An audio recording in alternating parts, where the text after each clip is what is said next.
नमस्कार, मैं अमित ओझा और आप देख रहे हैं इंडियन टीवी न्यूज। अभी हम मौजूद हैं गोरखपुर के वार्ड नंबर कितना भी है ये?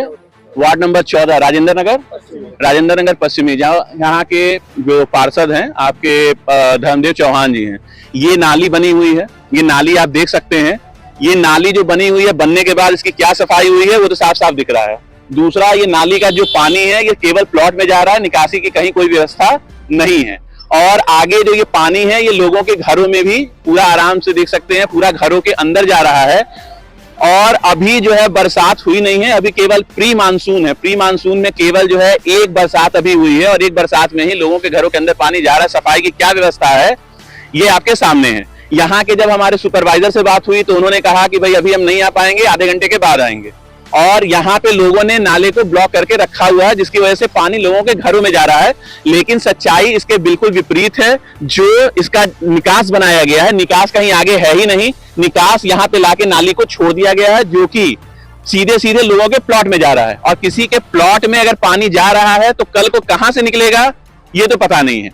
लेकिन जो यहाँ के पार्षद भी हैं, पार्षद को भी हमने 3 से 4 बार फोन किया, लेकिन उनका फोन नहीं उठा, क्योंकि अभी चुनाव का जो समय है वो खत्म हो चुका है। लेकिन अगर यही चुनाव का समय होता तो धर्मदेव चौहान जी जो यहाँ के पार्षद हैं कम से कम 6:30-7 बजे लोगों के घरों में जरूर आ गए होते। लेकिन चुनाव बीत चुके हैं, 1 साल का समय गुजर चुका है। इस नाते शायद किसी नेता को पब्लिक की कोई सुध लेने की जरूरत नहीं है।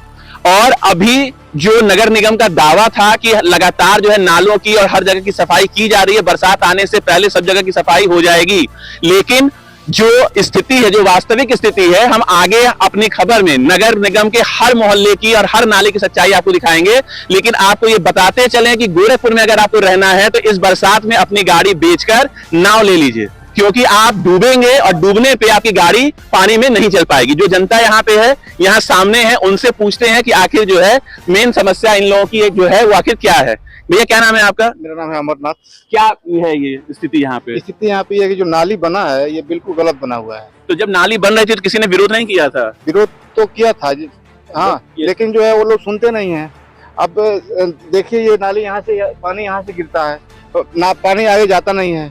और बरसात हो जाने, अभी बारिश नहीं हुई, बरसात हो जाने के बाद यहाँ पे बच्चों को स्कूल जाना कठिन हो जाता है। तो ये जो शिकायत है आपने किससे की है? यहाँ के पार्षद वगैरह से की है? हाँ, शिकायत किया गया था पहले। तो क्या बोला उन्होंने?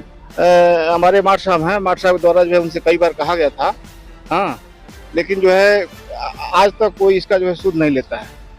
कोई सुध ही नहीं है। आपका आवास कहाँ है? आपका घर कहाँ पे है? आप भाड़े पे रहती हैं, लेकिन रहती तो हैं।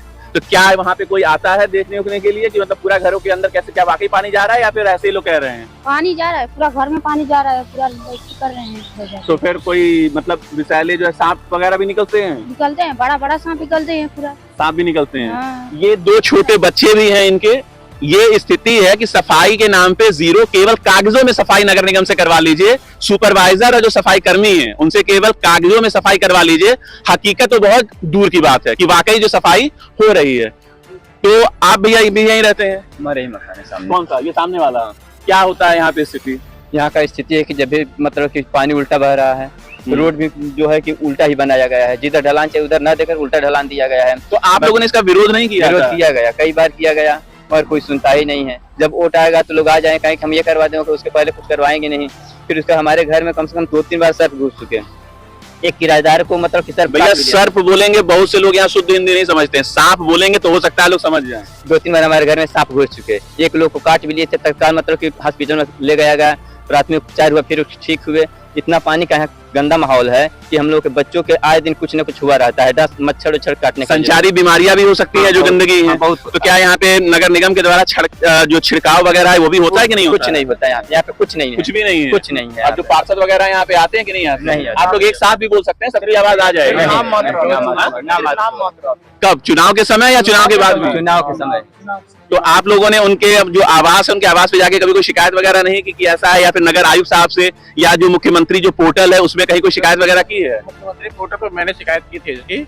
मैंने इसका बोला था कि सर हमारे यहाँ जब बरसात आती है तो पानी रोड पे जम जाती है, नाली के पानी सारे घरों में आती है, निकलने की समस्या है। तो उन्होंने कहा ठीक है मैं इसके लिए अधिकारी भेजूंगा और वो जाकर चेक कर लेंगे। लेकिन फाइल में उनके रोड बन चुकी है हमारी, फाइल में रोड भी बन चुकी है और नाली भी सही है। उन्होंने कई बार सर फोन किया था हमारे पास कि सर रोड वगैरह बन गया, कोई दिक्कत तो नहीं है। मैंने कहा सर कोई अधिकारी चेक करने के लिए नहीं आया, रोड कैसे बन गया है, तभी आप अपने अधिकारी को भेजिए। मतलब किस रोड की बात कर रहे हैं? ये रोड तो बनी हुई दिख रही है, मतलब वो जो सामने वाली जो रोड जो कह रहे हैं जहाँ पानी लगा हुआ है, जहाँ पानी लगा हुआ है, तो किस अधिकारी से बात हुई थी? किसी का कोई नाम वगैरह कुछ आपको? मुख्यमंत्री पोर्टल पर किया था, वो वहाँ से जो उनके मतलब जो संबंधित अधिकारी होंगे उसको उन्होंने ट्रांसफर किया हाँ, होगा। उन्होंने किया होगा, वो फोन किए थे, लेकिन कोई यहाँ आया मतलब नहीं। कागज में रोड बन चुकी है, कागज में बन चुकी है रोड, लेकिन वास्तव में देखने के लिए कोई आया भी नहीं है अभी तक, कोई नहीं आया। कोई नहीं, एक उनका कर्मचारी नहीं आया, अधिकारी की बात छोड़ दीजिए। ये जैसा कि आप देख रहे हैं कि यहाँ पे कागज में रोड बन चुकी है, कागज में रोड बन चुकी है। अब कुछ समय में जब बरसात होगी तो कागज में जो रोड बनी है उसमें आप लोग कागज की नाव बनाइए और गोरखपुर की सड़कों पे चलाइए। बरसात में गाड़ी तो नहीं चलेगी लेकिन नाव जरूर चलेगी। अब देखना यह है कि खबर को वाकई जो नगर आयुक्त साहब हैं गौरव सिंह सेगरवाल साहब, जब महाराजगंज में थे, जब हमारी इनसे मुलाकात हुई थी तो उनके कार्यों की प्रशंसा बहुत ज्यादा महाराजगंज में हुई थी। तो जब उनका ट्रांसफर गोरखपुर में नगर आयुक्त के पद पर हुआ तो ये जनता को उम्मीद थी कि जो उन्होंने महाराजगंज के लिए किया है उससे कहीं ज्यादा गोरखपुर के लिए वो करेंगे। लेकिन कहीं ना कहीं उनके नीचे के जो लोग हैं जो उनको गलत तरीके से दिशा निर्देश दे रहे हैं या बता रहे हैं कि सब कुछ सही है, लेकिन वास्तविकता इससे कोसों दूर है। अब वाकई इस पे कोई कार्रवाई होगी या ये पूरा एरिया बरसात में जो है फिर से एक बार डूब जाएगा? मुख्यमंत्री जी, आपके शहर में जिस तरीके से कागजों में काम हो रहा है, कागजों में काम होना अपने आप में एक बहुत बड़ा सवालिया निशान है और कहीं ना कहीं प्रशासन जो है इसमें हमारे माननीय मुख्यमंत्री जी को भी गुमराह कर रहा है कि सब कुछ व्यवस्था ठीक है। 2 साल के बाद, लगभग 2 साल के बाद गोरखपुर में माफ करिएगा उत्तर प्रदेश में विधानसभा के चुनाव होने हैं 2027 में। ज्यादा समय नहीं है, 2 से 2.5 साल के बाद गोरखपुर में विधानसभा के चुनाव हैं। और अगर कोई प्रत्याशी इस बार वोट मांगने के नाम पर, विकास के नाम पर वोट मांगने आता है तो ये सच्चाई देखकर मुख्यमंत्री जी अगर मेरी आवाज आप तक पहुंचे तो एक बार अपने अधिकारियों को वाकई जमीन पर अपने एसी दफ्तरों से कहिए निकल कर देखें कि वास्तविक जमीन पे सच्चाई क्या है। 2027 का चुनाव बहुत ज्यादा दूर नहीं है और जो अधिकारी हैं वो विपक्ष को एक मुद्दा दे रहे हैं कि सरकार जो है वाकई कोई काम नहीं कर रही है, लेकिन जो काम वाकई दिखाए जा रहे हैं वो सिर्फ और सिर्फ कागजों पर है। जमीनी हकीकत इससे कहीं ज्यादा दूर है। जनता की जो मूलभूत सुविधाएं हैं, सड़क, बिजली, पानी, नाली, उसका एक जीता जागता प्रमाण ये नाली है। इस नाली की सफाई कितनी अच्छे से हुई है ये बिल्कुल स्पष्ट रूप से कोई भी व्यक्ति आके देख सकता है। ना सुपरवाइजर आ रहे हैं, ना सफाई कर्मी आ रहे हैं, केवल कागजों में सफाई हो रही है। और आपको बताते चलें कि जो सबसे छोटा प्रतिनिधि होता है नगर निगम का, उसको इसीलिए पार्षद बनाया जाता है। पार्षद इसीलिए बनाया जाता है कि जो छोटा है वो अपने मोहल्ले के समस्याओं को जो सक्षम अधिकारी है उनके सामने लेकर आए। और आपको बताते चलें कि सुबह का जो वक्त होता है उसी समय सफाई कर्मचारी अपने वार्डों में आकर सफाई करते हैं। लेकिन जब पार्षद का फोन ही 8 बजे तक नहीं उठेगा तो सुपरवाइजर आपका वार्ड में आके उसने सफाई की कि नहीं की, कितने सफाई कर्मी आए कितने नहीं आए, इसका संज्ञान पार्षद को भी नहीं हो पाएगा। और अगर किसी को ज्ञान ही नहीं है तो अगला जो कहेगा अगर उसी पे अगर चलना है तो फिर माननीय मुख्यमंत्री जी हम आपसे माफी चाहते हैं, लेकिन जो गोरखपुर में हो रहा है वो किसी भी तरीके से उचित नहीं है। जनता परेशान है और अगले जो 2 महीने बरसात के होने वाले हैं उसमें गोरखपुर में लगभग बाढ़ की स्थिति आएगी और इसकी पूरी जिम्मेदारी कहीं ना कहीं प्रशासन की ही होगी, जो कि केवल कागजों में लाखों की सफाई दिखाई जा चुकी है, नालों की सफाई दिखाई जा चुकी है। और हम आज से लेकर अगले कई दिनों तक हर मोहल्ले के जो आपके नाले हैं और जो आपकी नालियां हैं और जो सफाई व्यवस्था है वो हम दर्शकों को अपने दिखाएंगे। गोरखपुर से इंडियन टीवी न्यूज के लिए अमित ओझा की रिपोर्ट।